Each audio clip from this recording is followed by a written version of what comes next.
there, my name is Megan and welcome back to my channel. Today I'm going to be doing my June wrap-up. In the month of June, I managed to read 5 books, which is my goal, so I'm very pleased with that. And I managed to read a wide range of genres, so I'm also very pleased with that.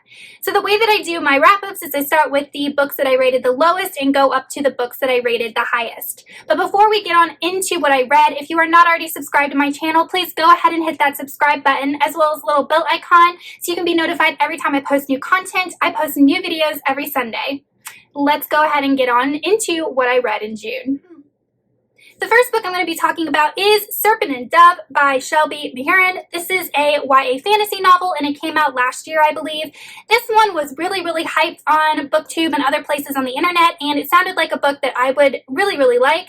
It follows 2 main characters. It follows a witch named Lou or Louise, and she has kind of renounced her coven because of some issues that she had with her mother. And then we follow Reed, who is a chasseur, and chasseurs are witch hunters, and they follow this strict religious code, and they believe that witches are inherently evil and demonic, and they are always trying to hunt and kill them. Due to some unfortunate circumstances, Reed and Louise end up having to get married, and Reed does not know that Louise is a witch. This book initially interested in me because of the romance, and it is a hate-to-love romance. That was one of the reasons I picked it up, in addition to enjoying fantasy. Unfortunately, I did not really like this book. I considered DNFing it several times, but actually did push through to the end. And the main reason that I didn't like this book was our main character, Louise. This book is told in 2 different perspectives, Reed, the chasseur, and Louise, the witch. And I just really disliked Louise. I found that she was very dishonest. She was a criminal. She was manipulative. She was mean to people. She, for example, was manipulating this baker in order to get free stuff from him. She ends up manipulating a younger apprentice student to get him to do what she wants, and he ends up getting in a lot of trouble, and she doesn't even care or show any remorse until he's about to get punished. So I just found her to be a very shallow, very horrible character, and there was absolutely nothing that I liked about her. In addition to that, I found that the world building was very poor. The magic system was just kind of thrown in there. There were no parameters. Nothing was really explained. Just terms such as web and blood witch were thrown in there. But like I said, nothing was expanded on or explained. And that was just frustrating for me as a reader who really enjoys rich, well-explained magic systems. And then we come to the romance, which was the big selling point of this book for me. And I just found that it didn't develop in a way for me personally that was believable. You know, these 2 main characters were kind of thrown together, and there was nothing that really happened, in my personal opinion, that caused them to like one another, caused them to trust one another, and I just really didn't feel anything positive about this book. So in the end, I ended up giving Serpent and Dove 2 out of 5 stars. The next book I'm going to be talking about is The Jane Austen Society by Natalie Jenner. This is an adult historical fiction and a debut novel. I do have a full review for this book, so I will go ahead and link that up in the cards if you're interested in checking that out, and it is spoiler-free. In this book, we follow a myriad of different characters that all love Jane Austen, and every single one of these characters is dealing with some sort of grief or trauma. It takes place in 1945/46, right after the events of World War II, so like I said, a lot of these characters are dealing with deaths of loved ones. And they decide to come together in this small town of Taunton, England, to preserve Jane Austen's house and some of her possessions and create a museum. And as they are doing that, they learn to live again, love again, deal with grief, as well as share with the world their love of Jane Austen. I really liked how this book explored the themes of grief, and I really liked how all of these characters were very different with different backstories, but still came together for this common cause. And I especially liked all of the books and literary references in here, which I think would really speak to any reader. In the end, I gave The Jane Austen Society 3 out of 5 stars.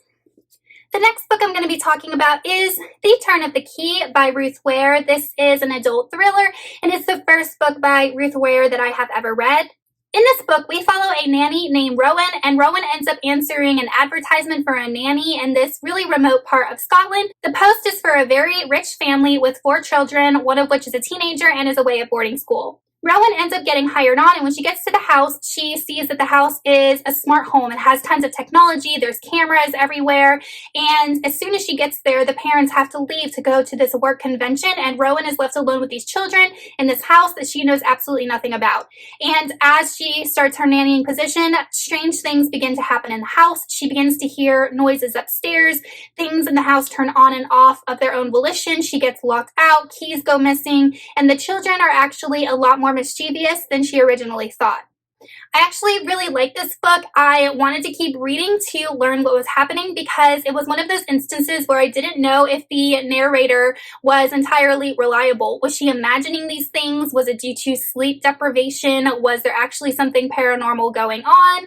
Or was someone playing a trick on her? And it was one of those books where I really could not figure it out, and that's what kept me on the edge of my seat. And there were definitely some very creepy elements to this book. This old house was owned by a botanist who dealt with like poison plants and things like that, and his daughter had died in the house due to poisoning, and the poison garden still existed, and there was that whole backstory and like a haunting that was part of the book. And I just loved the creepiness and how atmospheric this book was, and I will definitely be picking up more of Ruth Ware's works in the future. And I gave The Turn of the Key 4 out of 5 stars. The next book I'm going to be talking about is Ember in the Ashes by Sabaa Tahir. This is a young adult fantasy, and I am definitely late on the hype train for this book, but it came out in 2015, and it's probably been sitting on my shelf for that long, and the 4th book, and I think final book comes out in December, so I wanted to go ahead and read it and get caught up before the final book came out.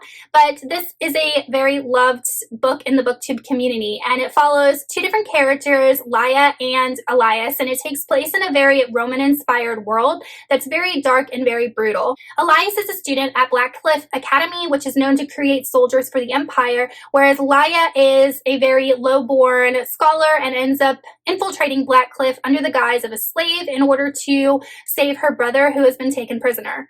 I actually really liked this book. I found that the character development was really well done. The character interactions were very well done. Despite how dark and brutal this world was, I felt that it really added to the atmosphere and really added to the stakes that these characters were up against. It's a very character-driven story. The plot is very tropey with regards to YA stories. All of it has been done before, you know, evil oppressive empire and, you know, a resistance. But despite the fact that it was a bit tropey, I still really liked it. The plot was very fast-paced. The characters were really well written, and Sabaa Tahir's prose is very enjoyable to read. I felt like it was some of the nicest, prettiest prose that I've read in a while. I found myself really drawn into the characters and really caring about them and caring what was going to happen to them and wanting to know what was going to happen between them, if you know what I mean. So this is a series that I'm very excited to continue, and I ended up giving An Ember in the Ashes 4.5 out of 5 stars. The last book I'm going to be talking about is Sleeping Giants by Sylvain Neuvel. This is an adult science fiction book, and I do have a full spoiler-free review of this book as well, so I will link that up in the cards. But this is a book that has been sitting on my shelf for the longest time, and I have really wanted to read it, so I'm glad I finally picked it up. But this is a story that follows a girl named Rose, and when she was a child, she was riding her bike and falls into a hole in the earth, and inside that hole is this giant metallic hand.